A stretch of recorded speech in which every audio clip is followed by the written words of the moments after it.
So Haas had a very good season in 2024. They just missed out on 6th place in the Constructors' Championship. They ended up in 7th, got a big wad of cash as a result, and because of that, they are apparently going to actually reach the budget cap for the first time in 2025.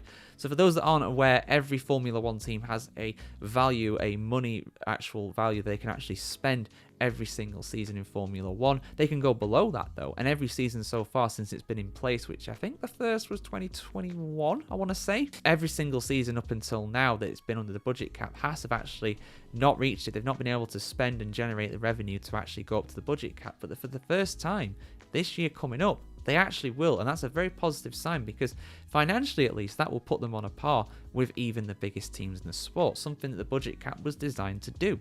So let's have a look. F1Chronicle.com article as always, guys. Haas has a brand new luxury problem for 2025, staying under Formula 1's budget cap. That's the revelation of team boss Ayao Komatsu, who said this season is the first time in Haas's decade-long history that the operational budget is high enough to trouble the cap. It's a combination of more sponsorship, more official F1 revenue, and the ambitious Toyota involvement. This year will be the first that Gene Haas does not have to invest his own money, Komatsu said. We had not reached the budget limit, but this year we are reaching it. So we have a new challenge to face, making sure we stay under the limit, the Japanese smiled. Haas remains the smallest team in F1 in the pit lane with just 330 staff, compared to the 1,000 plus typical of the bigger teams. Despite having more money though, Komatsu says the team will basically continue with its existing model. Some things are just obvious, he said. It's much better to keep buying components from Ferrari. We still rely on Maranello and also on L manufacturing and other things. We are making more developments this year, so we have to be even more efficient. They've got that technical partnership with Toyota on top of that too. I mean, I'm so happy for Haas, I really am. I did kind of fear the worst for them when they were under Gunter Steiner, but ever since Komatsu's took charge of the team, he's done a fine job. He really has. Like it said, they are the smallest team in F1, 330 people, wow.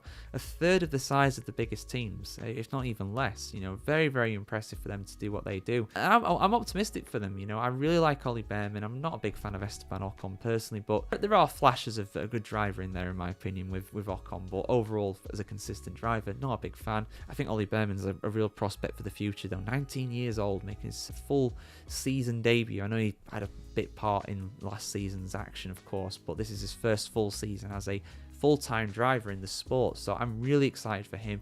I'm excited for Haas. You know, getting those parts from Ferrari helps them massively too, so you know, in theory they really should be able to develop well. They've actually made a habit in recent seasons of developing very little, and because of that the car has actually done very well. You know, having these really big upgrades every now and again for their home race in the United States, or one of their home races I should say, rather than little bits here and there throughout the season, really seems to suit Haas. You know, they've been really effective with these upgrades, so yeah, I am very much looking forward to them next year. They are a real underdog in Formula 1 terms, and you know, the closest thing really in Formula 1 that we have to a true privateer team. I mean, it's a very rich privateer, but you have to be in Formula 1 these days, so I'm optimistic for them. Where do you think the Haas is going to finish this season coming up though, guys? If I had to put money on it, honestly, I think they'll regress a little bit. I think they'll go down to maybe 8th, but we'll see. You know, going off their performances last season, they really should have got 6th. If it wasn't that double podium in Brazil for Alpine, they would have got 6th, which would have been massive for them, for sure. Where do you think they're going to finish this season? Thoughts in the comments below as always, guys. Like, share, comment, subscribe if you want to see some more F1 news and opinions just like this here on the F1Chronicle.com. Guys, have a good one. See you very soon.